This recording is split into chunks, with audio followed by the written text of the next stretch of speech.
The exchange student incident. A human among the stars. You want to admit what to our prestigious institution? Dean Glorbax's 7 eye stalks quivered with barely contained alarm, causing ripples across his gelatinous form. Professor Velnar sighed, a sound like rustling leaves from his bark-like face. A human, Dean. Just one human. A Deathworlder? Here? Among our students? The Dean's color shifted from a placid blue to an alarmed orange. Do you realize the liability waiver we'd need to draft? The insurance premiums alone would bankrupt 3 departments. Velnar placed a data crystal on the Dean's hover desk. The Galactic Council is pushing for more inclusive education policies. They're offering a substantial grant to institutions that participate in the Deathworld Exchange Initiative.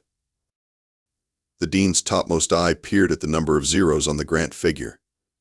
His color slowly returned to blue, with flecks of interested green. Besides, Velnar continued, humans aren't that bad. They're classified as a Class 4 Deathworld species, not a Class 5. Oh, only Class 4?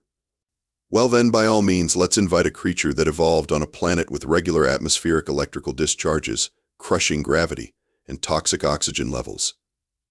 The Dean's sarcasm function was clearly operating at maximum capacity. What's next? A Krull Xi'an fire beast as dormitory supervisor. According to their application, this particular human has never killed anything larger than what they call an insect. And they've included a psychological evaluation stating they have no desire to consume, dismember, or otherwise harm any sentient beings. How reassuring, the Dean muttered, his membrane rippling with skepticism. And who would oversee this experiment? Velnar's branches drooped slightly. As head of comparative xenobiology, I've been volunteered. Volunteered? Volunteered? The faculty drew stalks. Mine was shortest. The Dean made a bubbling sound that passed for laughter among his species. Well, if this human vaporizes half the student body, at least we'll have a new building to show for it. He pressed his pseudopod against the approval sensor. Fine, 1 human, 1 semester. Your responsibility, Velnar. And may the cosmic forces have mercy on your chlorophyll. As Velnar exited the office, his communicator pinged with a new message, human subject Jack Hudson en route. Arrival expected within 47 galactic standard hours. The professor's leaves rustled with anxiety. What had he gotten himself into? Everyone knew humans were unpredictable, resilient to the point of being nearly unkillable, and possessed strength that could tear most species limb from appendage. The stories about their homeworld Earth were terrifying enough: massive tectonic shifts, regular extreme weather events, and predators so fearsome that humans had evolved to become apex predators themselves. And now one was coming to Galactic University. Velnar could only hope this Jack Hudson was one of the more docile specimens of his species. Jack Hudson yawned as the transport pod announced final approach to Galactic University. He'd slept through most of the 3-day journey from Earth, despite the pod's gravity being set uncomfortably low for human preferences. Stretching his 6-foot frame, Jack glanced at the orientation packet one more time. Remember, the holographic instructions chirped. Many species find rapid movement threatening. Please limit your maximum speed to 1/4 of your natural capability. Also refrain from displaying teeth during social interactions, as this is considered a death threat in 17 cultures. Right, Jack muttered, running a hand through his messy brown hair. Don't run, don't smile. Got it. The pod doors hissed open, revealing a massive crystalline dome containing the university's central plaza. Jack stepped out, duffel bag slung over one shoulder, and immediately became the center of attention. 100 alien students froze in place, their various sensory organs fixed on the human in their midst. "Aye?" Jack offered with an awkward wave. The plaza erupted in chaos. Several floating globular beings immediately ascended to the safety of the dome's upper reaches. A group of insectoid students clicked their mandibles in alarm, retreating behind a decorative sculpture. 3 reptilian scholars actually shed their outer skin in fright, leaving behind translucent membranes as they scuttled away. "Wow," Jack muttered. "Tough crowd." A tall plant-like being approached cautiously, branches swaying nervously. "Human Jack Hudson? I am Professor Velnar, your faculty advisor. Welcome to Galactic University." "Thanks for having me," Jack said, deliberately keeping his lips closed to avoid showing teeth. "Nice place you've got here." "Yes, well, if you'll follow me slowly, I'll show you to your dormitory unit." As they walked across the plaza, Jack couldn't help noticing how other beings gave them a wide berth. "I feel like I've got the plague or something." "Most species here have never seen a Death Worlder before," Velnar explained. "They're adjusting to your presence." "I'm not that scary," Jack protested. "I mean, I failed the physical fitness requirement for Earth's space program 3 times before barely passing." Velnar's leaves quivered in what Jack assumed was the equivalent of nervous laughter. "Human Jack, what you consider barely passing would be superheroic among many species here. Your calcium-reinforced endoskeleton alone is the stuff of horror stories for the silicon-based students." They arrived at a cylindrical building marked Cross-Species Habitation Zone. Inside, Velnar led Jack to a door marked with incomprehensible symbols and an image that Jack recognized as the Universal Human Danger Sign. "Great. I get the quarantine room," Jack sighed. "Your roommate is inside. Please try not to startle him. Voraxians are high-strung." Jack entered to find a strange, 7-limbed creature huddled in the corner of the room. It resembled something between an octopus and a ferret, with large, liquid eyes that dilated in terror as Jack entered. "Hey there," Jack said gently. "I'm Jack. Guess we're roomies?" "KK Krill," the creature stammered, 2 of its limbs forming what appeared to be a protective shield across its torso. "Please don't consume my neural ganglia. I've been told they're not nutritionally compatible with human digestive systems anyway." Jack blinked. "I wasn't planning on eating any part of you, actually." "Oh." Krill seemed simultaneously relieved and mildly offended. "That's good. I've installed a proximity alarm that will trigger if you approach within 2 meters of my sleep pod during rest cycles." "Smart," Jack nodded, tossing his duffel onto the empty bed. As it landed with a thud, Krill flinched so violently that he squirted a small amount of defensive ink onto the floor. "Sorry about that," Jack said. "Look, I promise I'm not here to hurt anyone. I'm just a regular guy who wanted to study xenolinguistics at the best university in the galaxy." "You're interested in languages?" Krill's fear seemed to recede slightly, replaced by academic curiosity. "Yeah, I speak 7 Earth languages and learned basic galactic standard in about a month." Krill's eyes widened. "That's impressive. Most species take a full cycle to grasp the tonal variations." "I've got a good ear," Jack shrugged. "How about we start fresh? I won't make any sudden movements and you stop looking at me like I'm going to barbecue you for dinner." "Barbecue?" Krill tested the unfamiliar word. "Figure of speech," Jack said quickly. "Bad example." As Jack unpacked, he couldn't help wondering if the entire semester was going to be like this, everyone treating him like a monster from a horror story. Sure, humans were from a planet that most galactic citizens considered absurdly dangerous, but still. He was just Jack Hudson, a linguistics nerd from Seattle who'd barely made it through basic training for the exchange program. If only the aliens knew how utterly average he was by human standards. 3 standard weeks into the semester, Jack had settled into something resembling a routine. Most of his fellow students had upgraded their perception of him from imminent threat to all life to unpredictable curiosity. His roommate Krill had even stopped sleeping with a stun rod after Jack helped him with his temporal linguistics assignment.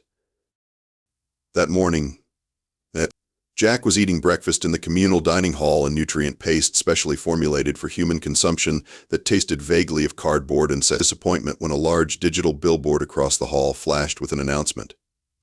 "Annual Multi-Species Physiology Challenge. Demonstrate your species' unique capabilities. Honor your evolutionary heritage. Registration now open." "What's the Physiology Challenge?" Jack asked Krill, who was delicately absorbing nutrients through his skin from a bowl of glowing liquid. "Oh, you wouldn't be interested," Krill said quickly. "It's just a friendly competition where students demonstrate their species' adaptations. Last year, Zixnar won by extending his eye stalks to retrieve an object from inside a narrow tube." Jack grinned, forgetting the no-teeth rule. Krill flinched slightly. "Sorry," Jack said, closing his mouth. "But that sounds awesome. I'm definitely signing up." "I don't think that's a good idea." Krill's limbs twisted anxiously. "Professor Nemix organizes it, and he's been quite vocal about his concerns regarding your presence here." Jack had noticed the arthropoid professor watching him with suspicious compound eyes during interspecies ethics class. All the more reason to participate. Maybe if everyone sees I'm just here to learn and have fun, they'll stop acting like I'm going to snap and go on a rampage. Later that day, Jack approached the registration terminal and pressed his thumb against the scanner. The screen flashed, "Human participant registered. Caution, Death World species. Safety protocols engaged." "Well, if it isn't the Earth creature," came a clicking voice from behind him. Jack turned to find Professor Nemix, his exoskeleton gleaming under the artificial lights, mandibles twitching with what Jack had learned to recognize as disapproval. "Hello, Professor. I just signed up for the physiology challenge." "So I see." Nemix's antennae quivered. "I must inform you that we'll be implementing special restrictions for your participation. We can't have you accidentally dismembering the competition, can we?" Jack sighed. "Professor, with all due respect, I'm not here to prove humans are superior or whatever you're worried about. I just want to participate in campus activities like everyone else." "Noble sentiments," Nemix clicked sarcastically. "We shall see if your actions match your words, human." The day of the challenge arrived. The university's main gymnasium had been transformed into a series of event stations, each designed to test different physiological capabilities. Jack noticed his name was listed last in every category. The first event was the temperature tolerance test. Jack watched as various species entered chambers set to their uncomfortable but safe thresholds. A crystalline being lasted 3 minutes at 270 degrees below zero. A magma dweller endured temperatures that would melt steel.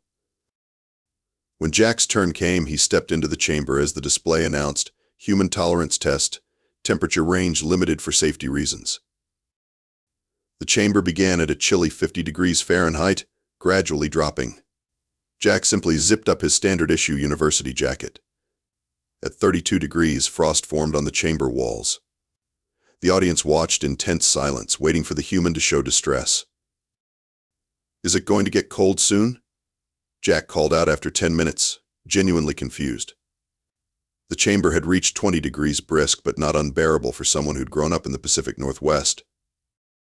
Professor Nemix hurriedly ended the test, mandibles clicking rapidly. Moving on. The next event tested toxin processing. Students consumed controlled amounts of substances harmful to their species, demonstrating their detoxification abilities. When Jack's turn came, he was presented with a glass of clear liquid. "What's this?" he asked. "Dihydrogen monoxide with trace ethanol," Professor Nemix announced dramatically. "A substance that would dissolve the neural pathways of 17 known sentient species." Jack stared at what was essentially watered-down vodka, shrugged, and drank it in one gulp. "Got anything stronger?" The crowd gasped. Krill, watching from the sidelines, covered his eyes with 3 limbs. By the end of the day, Jack had casually outperformed most species in strength tests by simply doing a few push-ups, demonstrated impact resistance, catching a ball that would have shattered most exoskeletons, and shown off human endurance by jogging continuously for 30 minutes while reading a textbook. He hadn't meant to show off. In fact, he deliberately held back, not wanting to seem threatening. But even Jack's restrained performance had the audience in awe. The human's bone density alone would classify it as a living weapon on 12 planets, he overheard one student whisper. Professor Nemix watched with growing agitation, his compound eyes never leaving Jack. As the event concluded, the professor's mandibles clicked in a pattern Jack recognized as the equivalent of teeth grinding in humans. Congratulations, human, Nimix said coldly. You've certainly demonstrated why your kind is considered so problematic. I was just participating, Jack protested. I didn't even win most events. Because you were deliberately holding back, Nimix hissed quietly, which is somehow even more disturbing. As Jack left the gymnasium, he couldn't shake the feeling that he'd somehow made things worse. He'd wanted to normalize his presence, not reinforce their fears. Yet the whispers followed him all the way back to his dormitory. Did you see how it lifted that gravity sphere? I heard they sleep lying completely horizontal and defenseless. They call their planet Earth. Even the name sounds threatening. 2 days after the physiology challenge, Jack was sitting in advanced xenobiology when the classroom's emergency system suddenly activated with a shrill alarm. Red lights pulsed across the ceiling as a computerized voice announced. Attention. Laboratory containment breach in Sector 7. Biological hazard alert. All beings proceed to isolation chambers immediately. The class erupted in panic. The professor, a gaseous entity contained in a specialized environment suit, expanded in alarm and began herding students toward the exit. Remain calm. Proceed to your species-specific isolation pods. Jack followed the crowd into the hallway, where evacuation routes were illuminated with pulsing directional arrows. Digital screens displayed information about the containment breach, experimental pathogen release, class theta microorganism, respiratory vector. What's a class theta microorganism? Jack asked a passing student. The four-armed amphibian looked at him with bulging eyes. Lethal to most oxygen-processing species. Causes rapid membrane deterioration. He sprinted away, leaving a trail of protective slime behind him. Jack felt a tug on his jacket. It was Krill, looking even more terrified than usual. Jack, the breach is in the laboratory next to our dormitory. My research specimens are their entire genetic sequencing projects that will be lost if the decontamination protocol activates. Krill's limbs twisted in distress. Can't you get them later? After this emergency is over? The decontamination process destroys all biological material. 2 years of work gone. Krill was nearly hysterical. Jack glanced at the evacuation route, then back at his roommate. Where exactly are your specimens? Storage Unit 219. But you can't.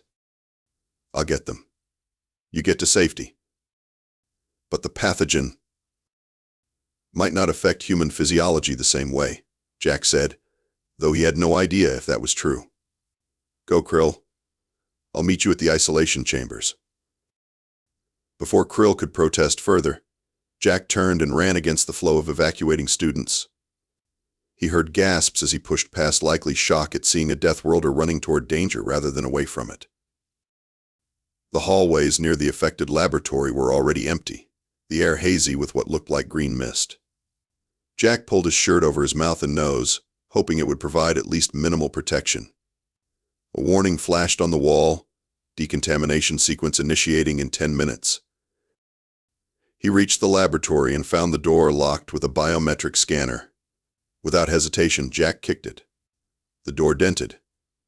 A second kick broke it off its hinges, a display of strength he'd been carefully avoiding since his arrival. Inside, the laboratory was filled with the green haze. Jack could feel it tickling his throat as he moved quickly through the room, scanning for Storage Unit 219. He found it a temperature-controlled cabinet against the far wall and yanked it open. Inside were hundreds of small vials containing what looked like bioluminescent cultures. Which ones are Krill's? Jack muttered, before deciding to take the entire rack. He stuffed it into his backpack just as the computerized voice announced, decontamination sequence initiating in 5 minutes. Jack ran back through the hallways, the pathogen now burning his eyes and causing him to cough. He made it to the isolation chamber entrance, just as security drones were sealing it. Wait, he called out, his voice hoarse. The drones paused, scanning him. Death World species detected. Unknown contamination response. Proceed to special containment. Jack was directed to a sealed chamber where a team of medical personnel in full protective suits waited.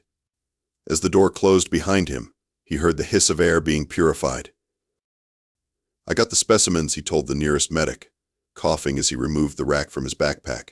"For Krill, the Voraxian student." "You entered the contaminated zone?" The medic's voice was distorted through their suit's communication system. "Voluntarily?" "My roommate's research was in there," Jack said, as if that explained everything. The medical team exchanged glances. One of them approached with a scanner, waving it over Jack's body. The device beeped rapidly. "This can't be right," the medic said. "According to this, your respiratory system is already processing the pathogen. The microorganisms are dying in your bronchial passages." "Is that good?" Jack asked between coughs. "Good? It's unprecedented. This pathogen dissolves the respiratory membranes of most oxygen-breathing species within minutes. Your lungs appear to be digesting it." Jack shrugged. "Human immune systems are pretty robust, I guess." Over the next few hours, Jack was subjected to a battery of tests as the university's xenobiology department documented his body's response to the pathogen. His temperature rose slightly, a mild immune response. They called it, but otherwise, he felt fine apart from some lingering irritation in his throat. Meanwhile, the university administration convened an emergency meeting. Jack could imagine the conversation. Was the human too dangerous to keep around? Sure, he'd saved valuable research, but he'd also demonstrated alarming physical capabilities in the process. Professor Velnar visited him in the quarantine chamber, leaves rustling with what Jack had learned to recognize as concern. "That was both brave and foolish, human Jack," the professor said. "The dean is considering your immediate removal from the exchange program." "For helping my roommate?" Jack asked incredulously. "For demonstrating that you can break down reinforced doors, survive a lethal pathogen, and generally behave in ways that terrify the general population." Jack sighed. "I was just trying to help." "I know," Velnar's tone softened. "And that's what I told the dean. We've never had a species that runs toward danger instead of away from it. It's unsettling for many. So what happens now?" "The board is deliberating. In the meantime, you're to remain in quarantine for observation, not isolation. Your immune response to the pathogen could provide valuable research data." After Velnar left, Jack lay back on the examination table, staring at the ceiling. He'd come to Galactic University to learn about other species, not to scare them or be treated like a dangerous anomaly. Yet here he was, locked in quarantine after what he considered a perfectly reasonable action to help a friend. Humans really were the weird ones in the galaxy, weren't they? 3 days into his quarantine, Jack was going stir-crazy. The medical team had drawn enough blood samples to drain a small mammal, and the only excitement came when a nervous lab assistant dropped a tray of instruments after Jack sneezed unexpectedly. His communicator pinged with a message from Krill, "Need to speak with you. Important." "Can you receive visitors?" Jack checked with the medical officer on duty, who grudgingly approved a brief visit, provided the Voraxian maintains safe distance and wears protective equipment. An hour later, Krill entered Jack's quarantine room wearing what looked like a full-body hazmat suit, despite the fact that Jack had been declared non-contagious. "Nice outfit," Jack smirked.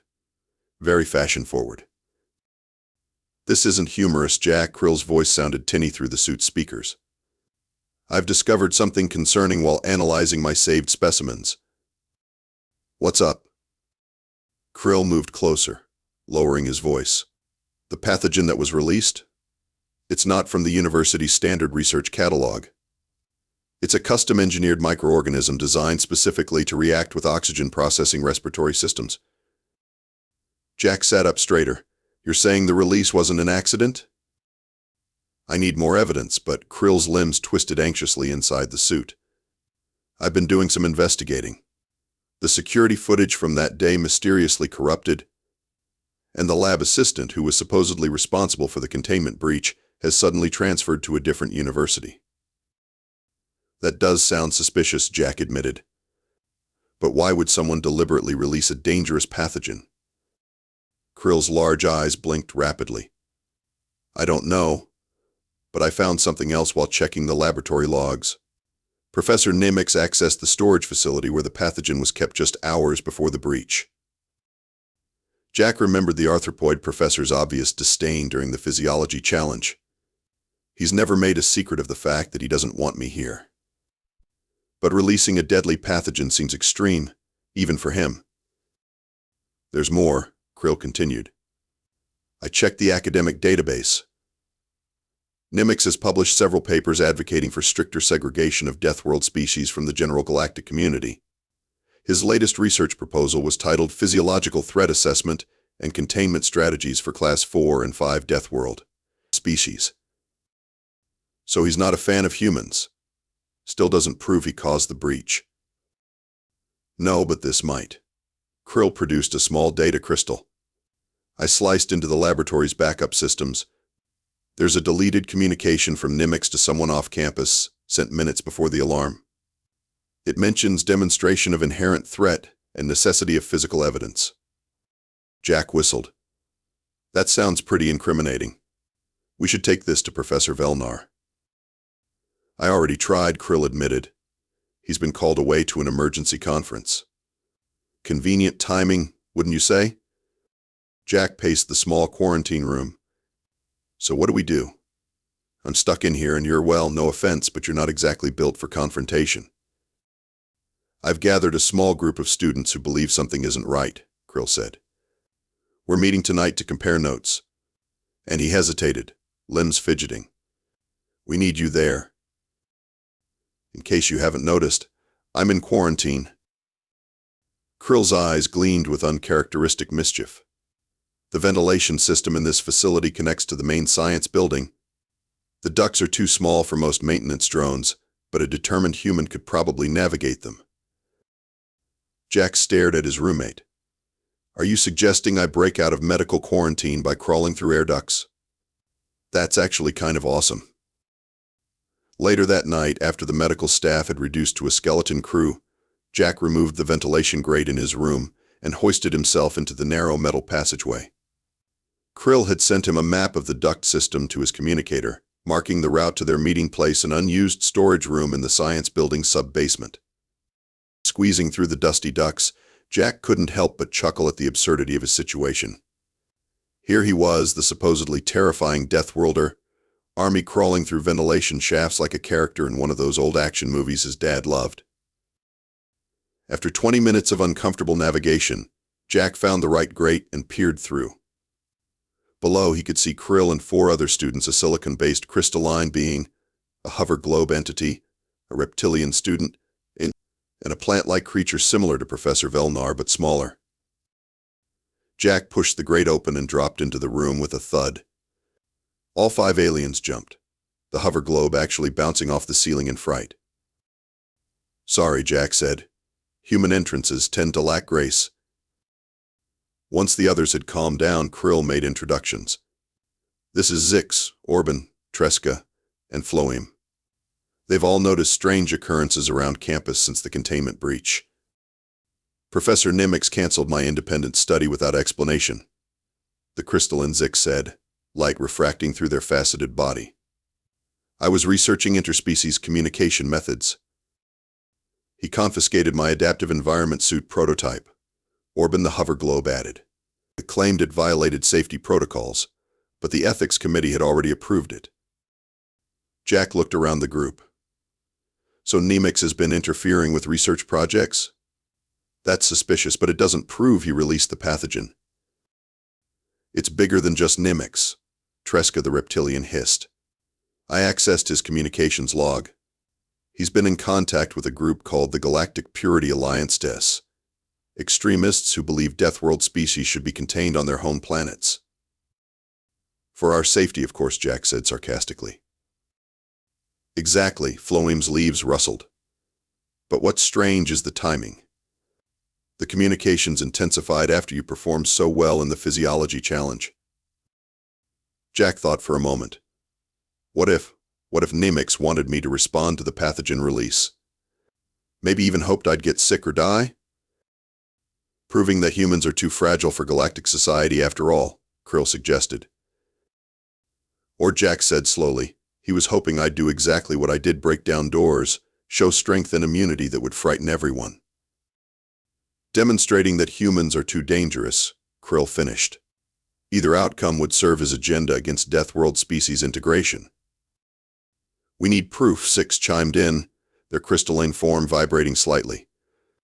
Suspicions aren't enough to accuse a tenured professor. Nimitz keeps a private laboratory in the East Wing, Tresca said. If there's evidence, it would be there. Jack nodded. Then that's where we need to go.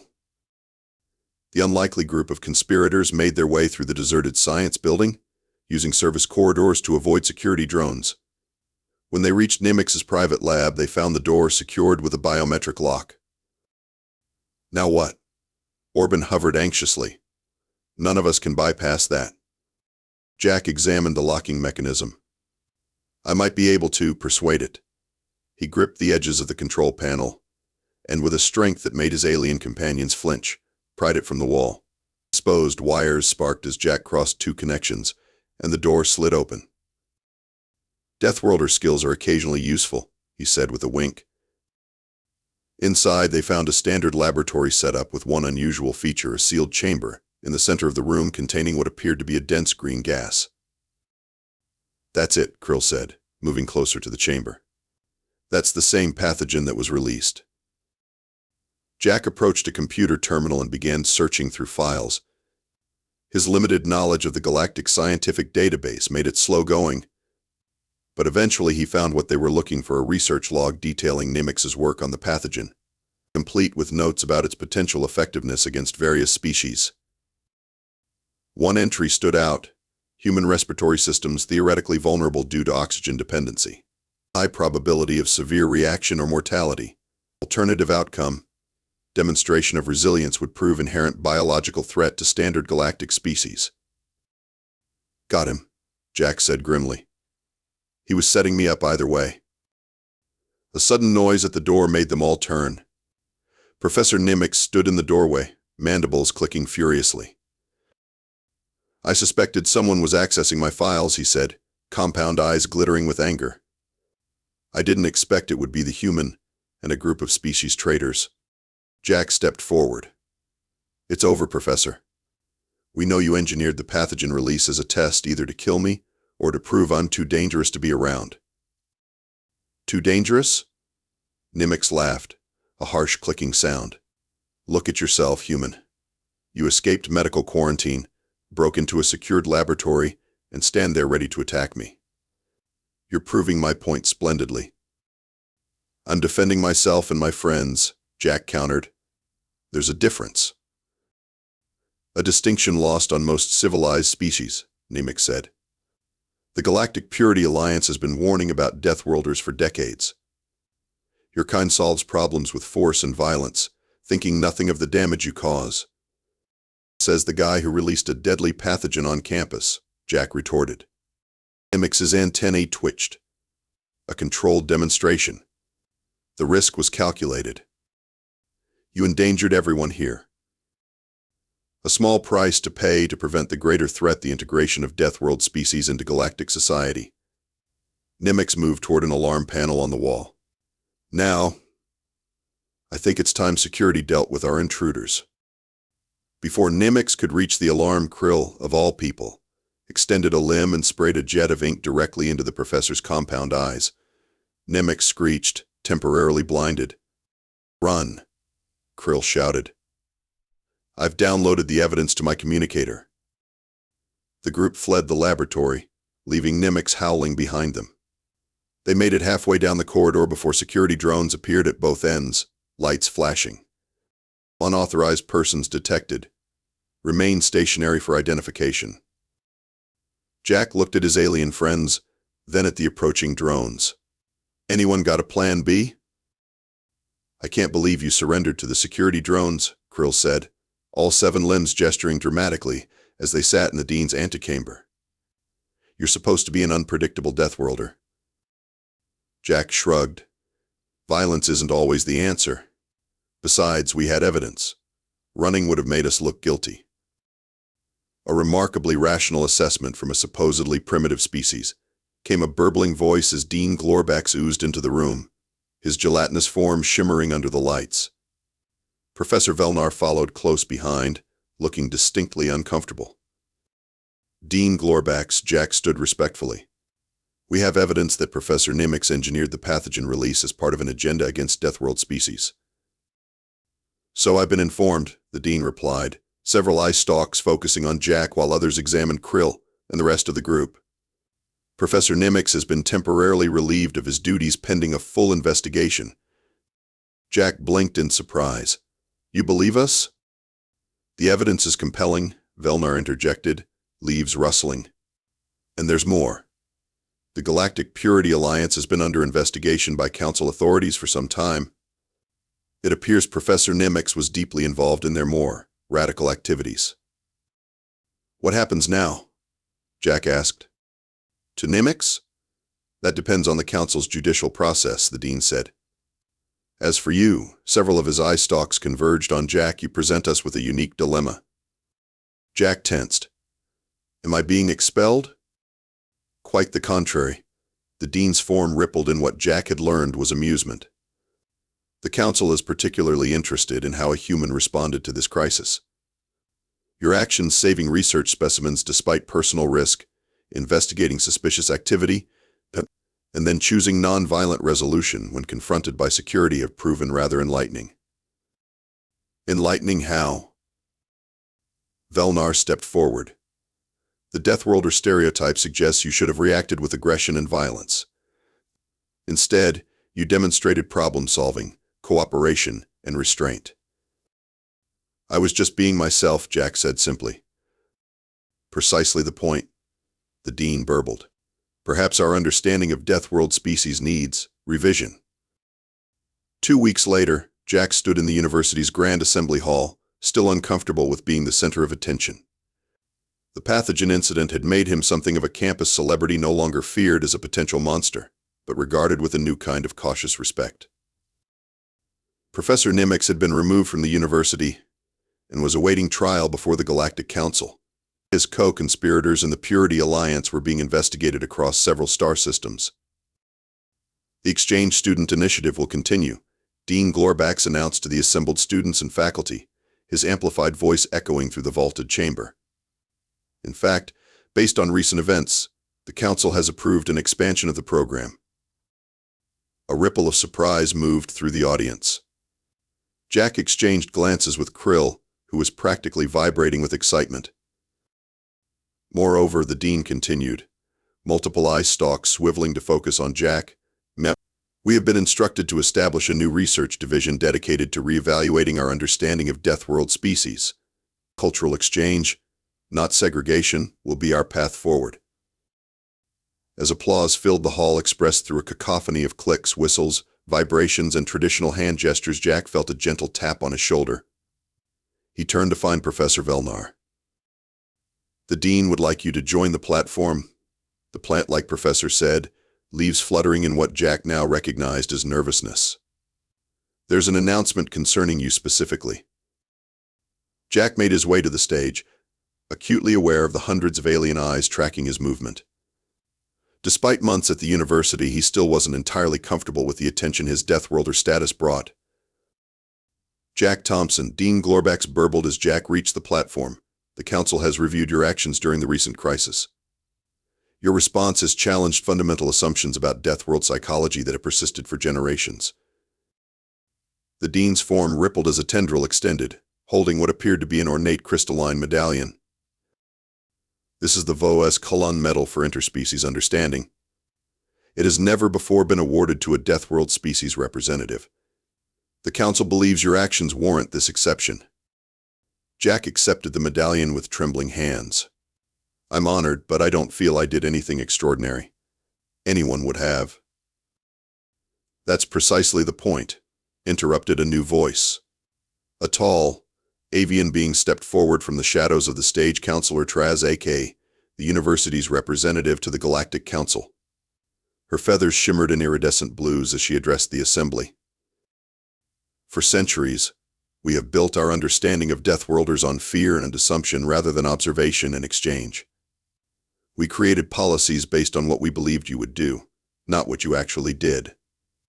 Mr. Thompson's actions have demonstrated the fundamental error in our approach.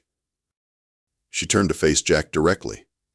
What you consider ordinary behavior cooperation, measured responses, prioritizing evidence over aggression challenges everything we thought we knew about your species.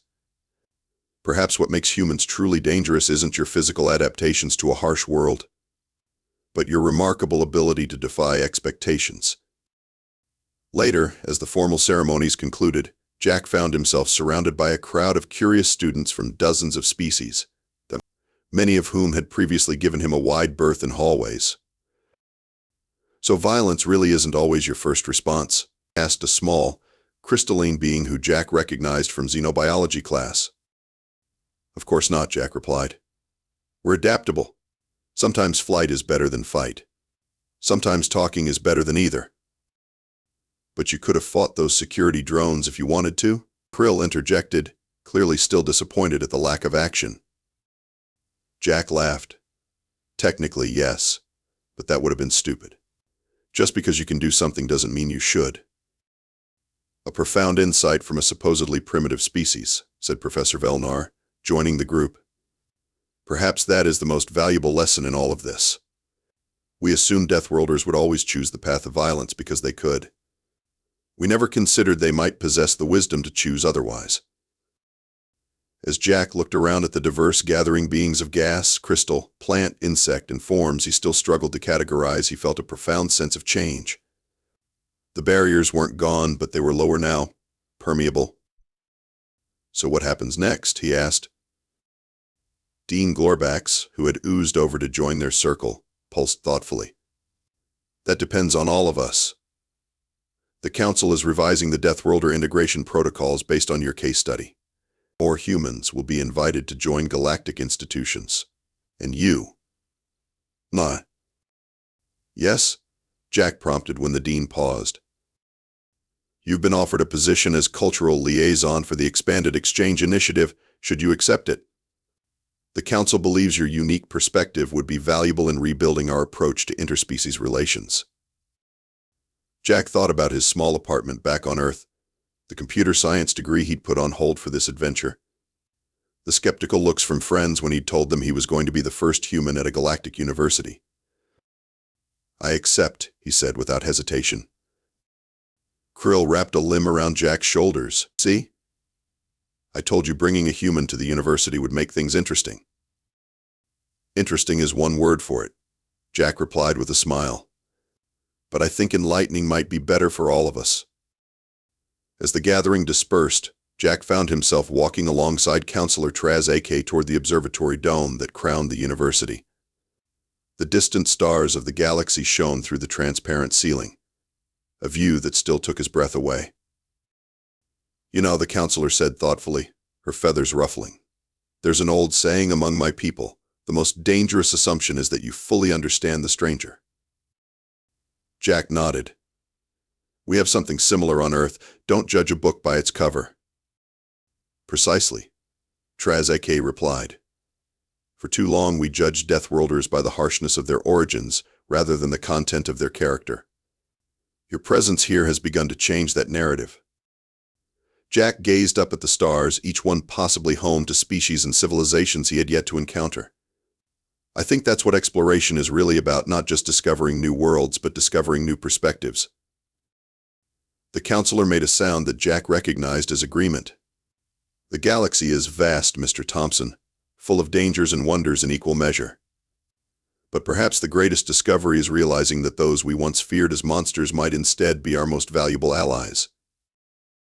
As they stood together under the cosmic tapestry, Jack realized that he wasn't just representing humanity anymore, he was helping reshape its galactic reputation. From feared Deathworlders to respected partners, from isolation to integration. It wasn't the future he had imagined when he first stepped off the transport ship, nervous and alone. It was better.